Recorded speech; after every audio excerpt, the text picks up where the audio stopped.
It's Laura Coleman. Wait, I'm here with Nova. She's trying to be a good helper and help me make my video today. So I want to help you learn the difference between your quad and your hip flexor because they're right next door to each other and they're really easy to mix up. So here's what we're gonna do. You're gonna lie on your back with your knees bent and you're gonna straighten out your left leg. Put your left hand on your left quad and start tightening and relaxing that left quad and see if you can start moving your finger up and figure out where it attaches to that left hip bone. So you'll feel the tendon move underneath your fingers. And then what you want to do is find that hip bone and then kind of move your fingers in, maybe 2 or 3 fingers width, into the hip itself.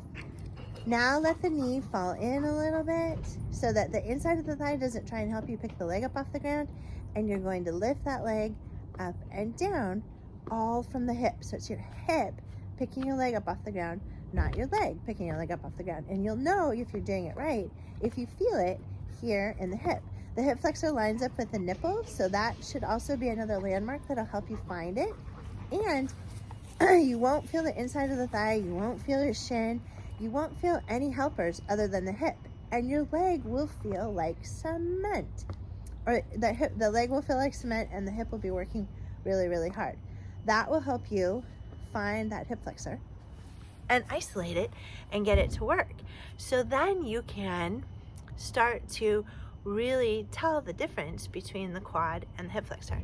They're just such close neighbors. They're just right next to each other in terms of the attachment points, and you just have to kind of learn the subtle difference between the two. Then you switch to the other side and make sure, if someone were to ask you, can I feel this muscle working? And you can say yes, not I think so, or shouldn't it be, or I'm doing this exercise, why not? You absolutely want to be able to say yes, yes, it's working, and you'll feel it very deep in the front of the crease of the hip. So that's your how to find your hip flexor and how to tell the difference between your hip flexor and your quad. Quick little lesson. Okay, Laura Coleman Weight with Just Muscles. Here's the balance, strength, and happiness, and we'll see you next time. And bye from Nova.